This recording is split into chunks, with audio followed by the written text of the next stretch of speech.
हम जोड़ने के साधन बना रहे हैं। सोशल मीडिया जोड़ने का, लोगों को जानने का, समझने का, पहचानने का बहुत सशक्त माध्यम है, लेकिन फिर भी हम बहुत अकेले हो रहे हैं। बच्चों में डिप्रेशन बढ़ रहा है। कोटा फैक्ट्री से लेकर कई सीरियल्स, कई मूवीज़, कई डॉक्यूमेंट्रीज लगातार सामने आई हैं जो बता रही हैं कि ये युवा जनरेशन है, ये बहुत ज़बरदस्त डिप्रेशन के अंदर है, नशे की लत में है।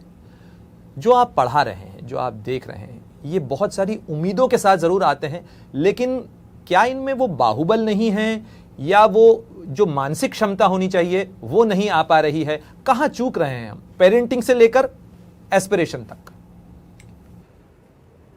Materialism without spiritualism is orphan. भौतिकवाद अध्यात्म के बिना अनाथ है।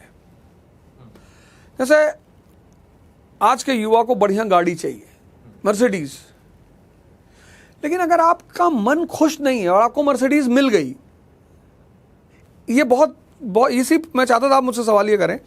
मैं इस युवा को कहना चाहता हूं कि अगर आपका मन और शरीर सशक्त नहीं है तो इस दुनिया में आपको कुछ भी मिल जाए, कुछ भी, आप उसका आनंद नहीं ले पाओगे, क्योंकि आनंद के लिए शक्ति चाहिए। हिजड़ा क्यों गाली मानी जाती है?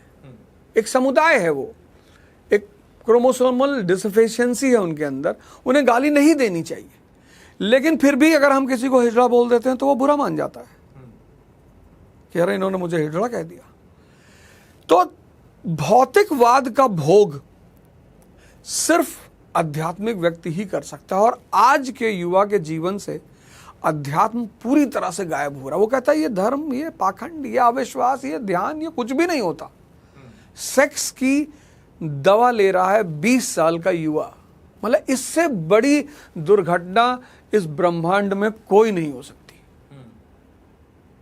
और बड़े मजेदार बात कि ऐसे हजारों वीडियो अब सोशल मीडिया पे आ रहे हैं जो बता रहे हैं कौन सी दवा 10 घंटे काम करती है, कौन सी दवा 20 घंटे काम करती है। ये सिर्फ मानसिक खोखलेपन का परिणाम है। मतलब अगर 20 साल का युवा 80 साल का अगर आदमी ढूंढ रहा है तो एक बार उस पर दया खाई जा सकती, नाराज नहीं हुआ जा सकता, लेकिन 20 साल का युवा अगर ऐसा कर रहा है तो इन्होंने क्या किया है, इन्होंने भौतिकवाद को तो पकड़ लिया पर ये अध्यात्म को भूल गए जो इस देश की जान है। क्या इस डिवाइस के अंदर इजी अवेलेबिलिटी एक कारण है? हाँ, बिल्कुल कारण है, बहुत बड़ा कारण है। अब तो हम कुछ छुपा ही नहीं सकते बच्चों से। जैसे आज से 40 साल पहले बहुत सारे विषय थे जिन पे जानना बहुत मुश्किल था। काम एक विषय है, सेक्स एक विषय है, उस पर जानना बहुत मुश्किल था। अब हम अपने बच्चों से कुछ छिपा ही नहीं सकते। सब कुछ। आप ये जो बातें करते हैं, कई छात्रों का कहना है, हाल के समय में बहुत सारे कोचिंग इंस्टीट्यूट्स को लेकर भी बहुत सारे प्रोटेस्ट हुए। छात्रों का कहना है कि अवध ओझा सर क्लास के अंदर ये सब ज्ञान की बातें करते हैं, सिविल सर्विसेज की प्रिपरेशन तो करवाते नहीं, विषय के ऊपर चर्चा होती नहीं है, वो सेक्स पर चर्चा करते हैं, वो जीवन के इस दर्शन के ऊपर चर्चा करते हैं, इसके लिए हम क्या करें? ये तो बातें बहुत जगह सुन लेते हैं।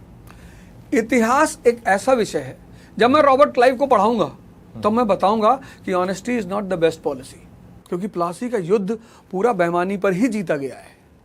प्लासी के युद्ध में लड़ाई कहां हुई? 29 लोग मरे थे रॉबर्ट क्लाइव की तरफ से, ईस्ट इंडिया कंपनी की तरफ से, और 500 लोग मरे थे सिराजुद्दौला की तरफ से। मेरा जो विषय है, अगर मैं पबैड पढ़ा रहा होता, ज्योग्राफी पढ़ा रहा होता, इकोनॉमी पढ़ा रहा होता, तो उसमें कहानियां होती ही नहीं।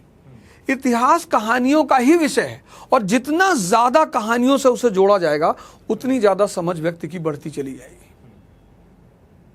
तो जब मैं उन चीजों को जोड़ता हूं तो ऐसा नहीं कि सारे करते हैं।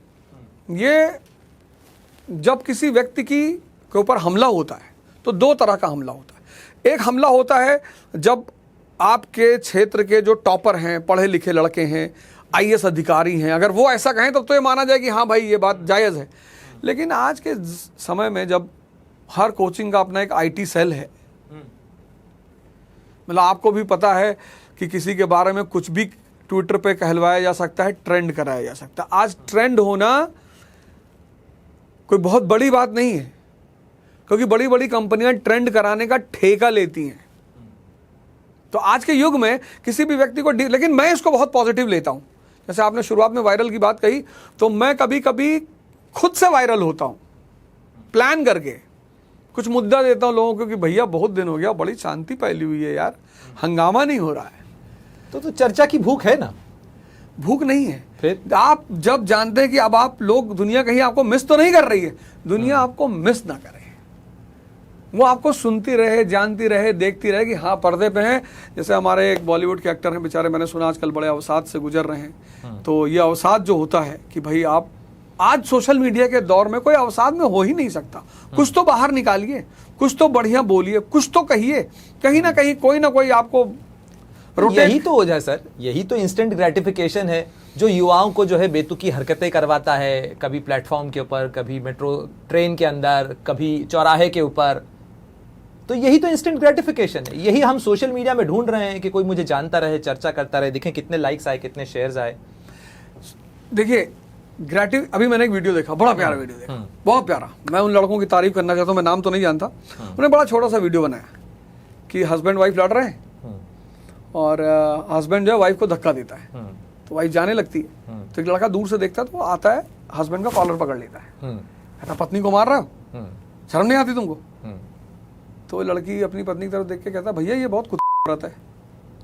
और फिर लेडी पलटती है और आती है, अपने हस्बैंड की तरफ देखती है, फिर उस लड़के की तरफ देखती है और एक चप्पल खींच के उस लड़के को मारती है जिसने उसका कॉलर पकड़ रहा होता है।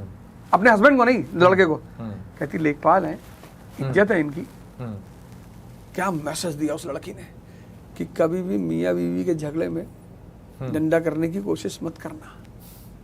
तो मेरा मानना यह है कि अब कितना प्यारा मैसेज है ये जो पिक्चराइजेशन किया गया है। किसी भी चीज को दो तरह से प्रेजेंट किया जा सकता है, एक कॉन्स्टिट्यूशनल, एक अनकॉन्स्टिट्यूशनल। तो कॉन्स्टिट्यूशनल प्रेजेंटेशन हमेशा काबिले तारीफ है।